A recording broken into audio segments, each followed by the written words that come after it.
Ano? Yung manhid. Stroke kasi ako na dito yung manhid. Kaya pala eh. Stroke kayo. Kailan kayo ng stroke? Noong July 2. Itong July lang? Opo. Ayan, 3 tama-tama. months po yun. Okay 3 yan. months talaga. Dapat mami, ganito yan. Sige. Sige, tanggalin. Tignan ko muna. Tapos ito yung MRI ko. Maganda yan. 3 months pa lang pala kayo. Opo. Pero ano na siya, nag-less na yung pamamanhid niya. Opo. Ganito yan, mami. Explain ko lang sa inyo. Once na ma-stroke kayo, tandaan nyo, sa loob ng 6 months, kailangan magpursige kayo, magpa-therapy kayo. Kasi yung lalagpas sa 6 months, kung ano yung maiiwan na problema nyo, permanent na yun. Yun ang totoo. Kaya ngayon, 3 months pa lang kayo. Sa tutuusin, unti-unti nyo yan di ba nung unang na-stroke kayo, yung unang mga linggo, hanggang 10 buwan, lupay-pay kayo dyan. Mahina. Hindi naman po ako ganun. Kasi nung Ano yung nangyari sa inyo? Mild lang, ano? July 2, naglalaba kasi ako eh. Tapos, pagtayo ko, bigla na lang ako nakaramdam na namanhid na to. Dito nag-umpisa pataas. Hanggang dito sa ulo ko. Pero ang ulo ko, Okay naman. very, very light na lang yung manhid niya. Tapos sabi ko, wala, anong nangyayari? Pero ano sabi sa asan ang CT scan niya? Oo, malinaw ang isip ko eh. Hindi ako nahihilo nung time na yun. Asan yun? Kinonsider na stroke kayo? Yun ang sa akin ng doktor. Hindi ko, yun ang sabi sa akin ng doktor na na-stroke daw ako.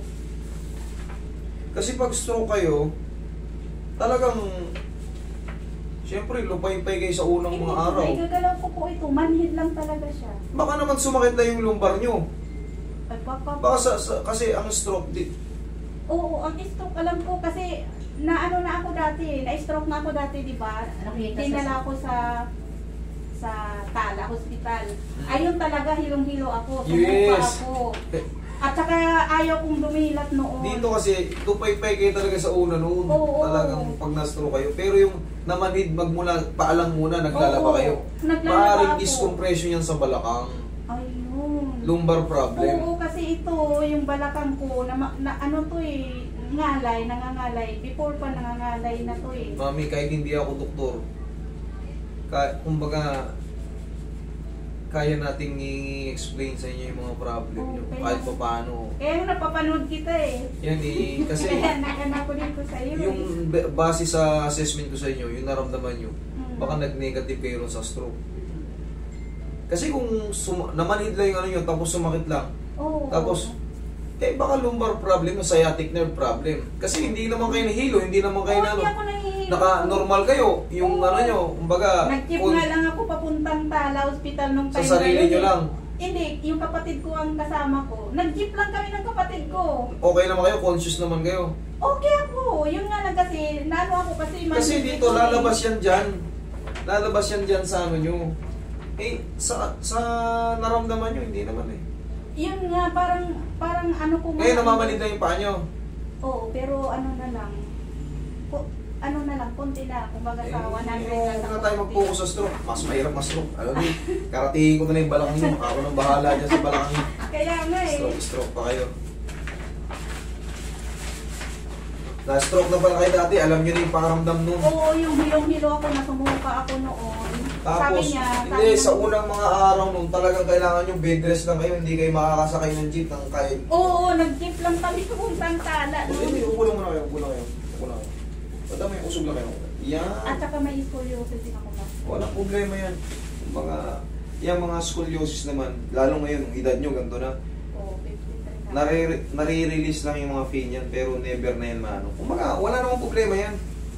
Kumbaga, pag sumakit, adjust. Ganun lang. Okay, relax lang. Huwag nyo nang iisipin na may ganyan kayo. Kasi hindi naman, kumbaga, nakakatrabaho kayo, di ba? Opo. Okay. Hanggang dito lang yung manid nyo. Pag na-stroke kasi, talagang kailangan yung bed rest. Maaring... Kaya nga po, saka yung sabi ko, baka... Yung iba nahihirapan pa magsalita. Iba naglalaway. Pero sa inyo, nakasakay kayo ng jeep. Wala naman na... Kumbaga normal yung pag-iisip nyo. Kumbaga, wala lang. Namanhid lang yung balakang nyo. Naglalaba kasi kayo, nakaupo kayo. Oo. Maaring... Pagtayo ko, namanhid na to pataas. Sabi ko lang nangyayari sa akin. Higa ka patagilid. Higa ka patagilid. Tagilid. Tagilid. Baka naipit yung ano nyo, Yan yung nga. spinal nerve nyo, o kaya yung root nerve. Doon lang.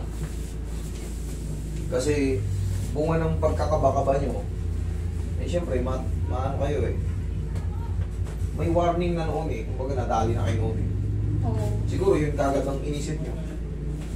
Kabilang side. Pag maglalaba kayo, may washing ba kayo? Oo. Iasan nyo na muna sa washing. Mga pawis-pawis lang naman, hindi nyo na kailangan kusutin. Nagkukusot lang kasi ako noon. Kasi kunti lang. Hindi na. Ayun. Alam nyo, yung mga sinusuot natin, hindi naman na tayong nagsusuot sa mga maruling lugar. Pawis-pawis lang yan. Ipaikutin nyo ng 2 ikot, 3 ikot. Downihan nyo, tapos na. Hindi nyo na kailangan mag kusot-kusot. Hindi naman kayo nagko-construction eh. Tihaya.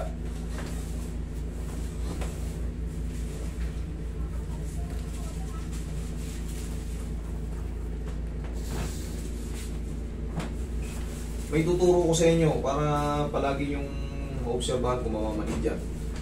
O, tapa kayo.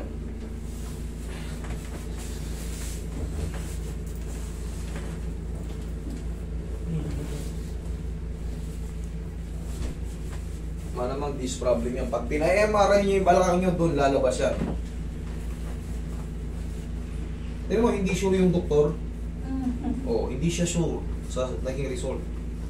Kumbaga, nag-base lang din siya sa sa unang yung naramdaman. Pero mali nga yung unang yung naramdaman eh. Magkaiba eh. Di ba?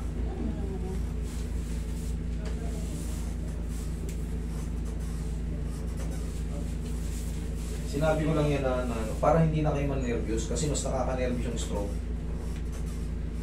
Lumbar problem lang to, maaayos natin to.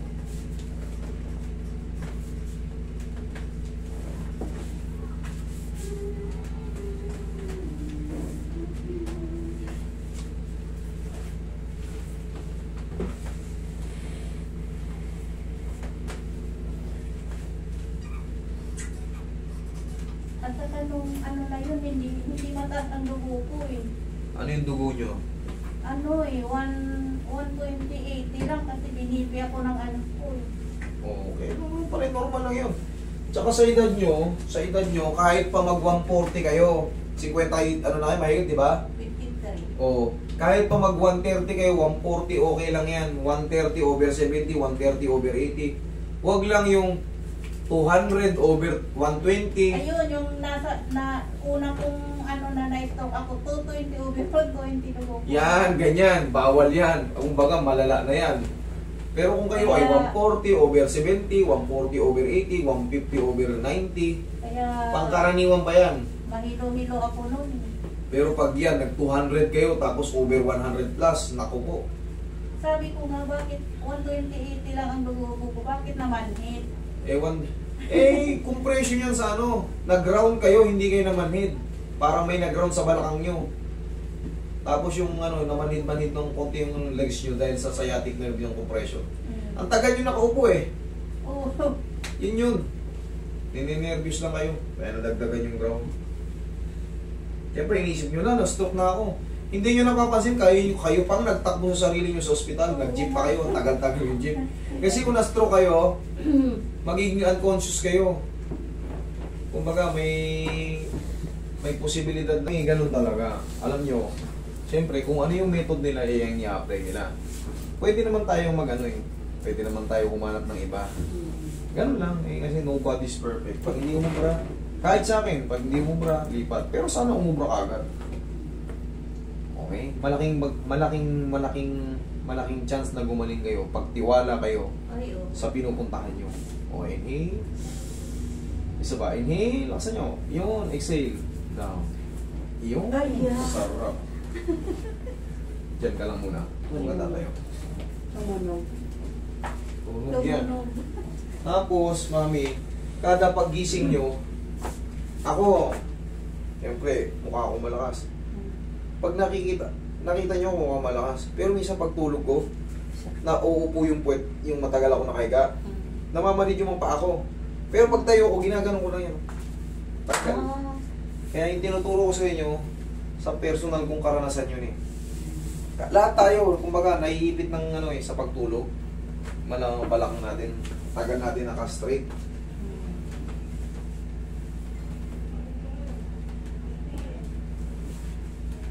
Sakit? Wala. Tubig ko to, masakit. Kaya, medyo. Saan banda? Dito. Sa singit? Okay. Roy. Basta sabihin nyo lang para ulitin natin. Walang problema yan.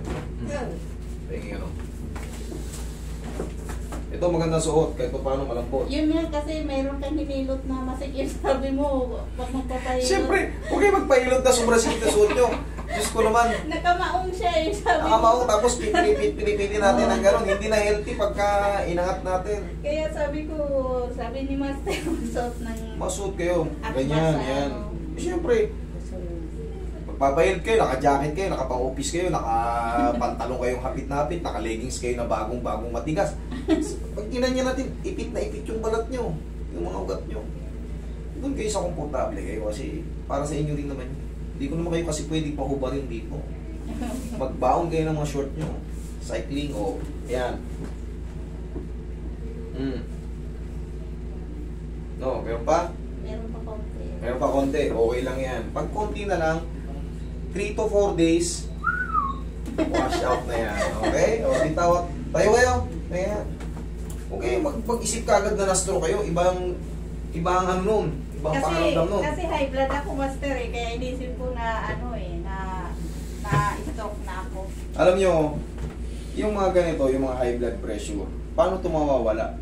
Magbilad kayo sa umaga. Mag-walking kayo ng mabagal lang, mag-jacket kayo tapos inom ng tubig. Araw-araw lang ganun.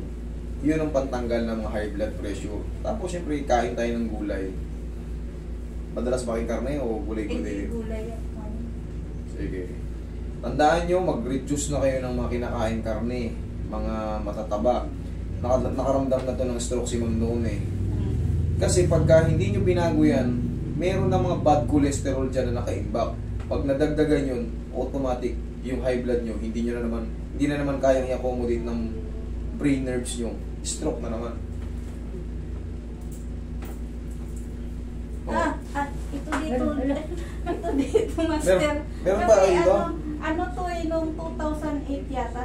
Kasi OFW ako dati. Ito, Ba't di nyo sinabi sa akin to? Buti na lang, di ko nilakasan. Oo, ito dito, masakit Okay, ito. Namamanhid din ito pag natutulog ako eh.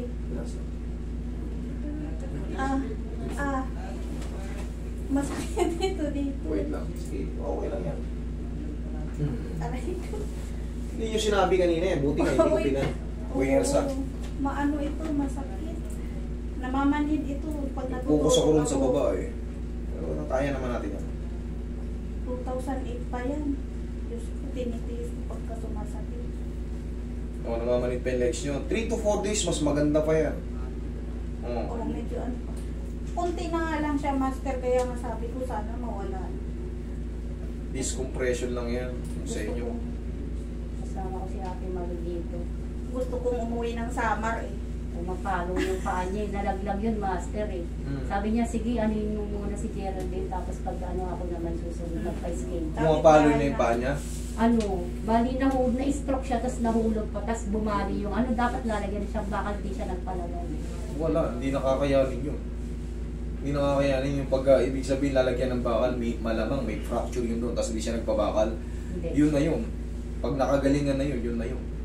Yun ang pinagkaiba ni ma'am. Kasi once na sinabi sa'yo ng doktor na lalagyan ng bakal yun, ano, di ba napilipit siya o na ano? O parang pag lumalakad siya, talagang Pumipintik. gumaganon na yung paa niya eh. Wala, may Parang basag yung buto dulo nun. na, parang may basag, May basag yung dito buto nun. niya.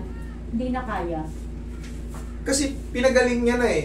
Pinagaling At niya. saka ito, Master, sumasakit ito. Pagka nagkaganon siya, pag Hindi ko natupi lang, ganun. therapy po siya ngayon, hindi yata. Pagka natupi siyang ganun, ang Pakita hirap niyo sa akin yung x-ray niya before. Tissue. Tingnan. Sige. Oo, tissue.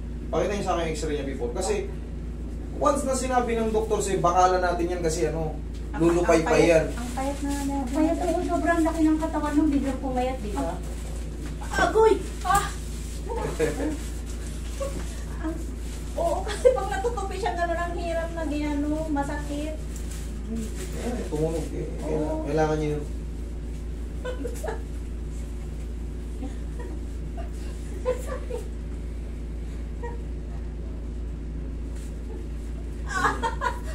Sakit?